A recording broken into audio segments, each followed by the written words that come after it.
A few years ago, NewJeans looked unstoppable. The biggest rookie group in K-pop, maybe the biggest new act on the planet. And then, almost overnight, they went quiet. No comebacks. No new music under their own name. Silence. And a lot of people looked at that silence and said the same lazy thing. NewJeans failed. They're wrong. NewJeans didn't fail. They got beaten. And those are two completely different stories. Let's start with why failure is the wrong word. When NewJeans debuted in 2022, they didn't slowly climb. They exploded. Record-breaking chart runs for a rookie group, a pile of domestic awards, global brand deals, and a sound and look that half the industry started copying within a year. Artistically and commercially, they were operating at the very top. Groups that fail don't do that. So whatever happened next, it was not a talent problem. What happened next was a war they didn't start. NewJeans were built by one person more than anyone, Min Hee-jin, the CEO of their label ADOR, and the creative mind behind their entire identity. In 2024, ADOR's parent company HYBE, one of the most powerful forces in all of music, moved to push Min out. To the members, the person who built them, protected them, and shaped everything they were, was being forced out from above. That was the spark. In November 2024, all 5 members did something almost unheard of. They held a press conference and declared their contracts with ADOR terminated. They said the company had failed to protect them and destroyed their trust. Among their grievances, Hani's claimed that she'd been mistreated by a HYBE official and leaked trainee footage they said the company never should have allowed out. They started calling themselves NJZ and tried to move forward on their own. These were their allegations, and this was them betting everything on getting free. And this is where they got beaten.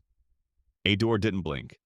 The company sued to confirm the contracts were still valid, all the way through 2029, and pointed out that the HYBE side legally owned the NewJeans name. Then the courts went ADOR's way, step by step. A judge granted an injunction blocking the members from independent activities. No solo deals, no separate music. Then in October 2025, the Seoul Central District Court ruled the contracts were valid and rejected the members' reasons for walking, including the mistreatment claims, as grounds for termination. They bet on freedom, and the legal system said no. So, in November 2025, all 5 members returned to ADOR. The group that walked out together walked back in together. But it didn't hold. Weeks later, the relationship with member Danielle collapsed. ADOR terminated her contract and filed a damages lawsuit reportedly worth around $33 million, naming Danielle a family member and Min Hee-jin. The united front that started the fight was already cracking. This is what getting beaten looks like. Not a flop era.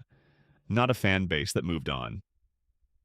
A rookie group ran straight into a conglomerate with unlimited lawyers, and the courts backed the conglomerate. And this wasn't some quiet contract squabble either. It became one of the most closely watched legal battles in K-pop history. A test case for how much power an idol actually has against the company that owns them. The answer, at least this round, was brutal. And here's the cruelest part. K-pop runs on momentum. NewJeans lost close to 2 years of it, frozen out of the one thing they were the best in the world at doing. Not because they couldn't perform, but because they weren't allowed to. Now, to be fair, this isn't a clean good versus evil story. The courts genuinely did not buy the members' grievances. A DOR has consistently said it wanted them to keep working, and that a contract can't just be ripped up on one side's say-so. From that angle, this was a company defending a binding deal, and reasonable people land on different sides of it. But even if you think ADOR was completely in the right, look at the outcome and tell me failed is the honest word for it. Whether NewJeans ever climbs back to that 2022 peak is a real and open question. But don't let anyone rewrite the history. They didn't lose their talent. They didn't lose their audience. They lost a fight. Getting beaten and failing are not the same thing. Tell me where you land in the comments and subscribe for the next chapter because this one is far from over.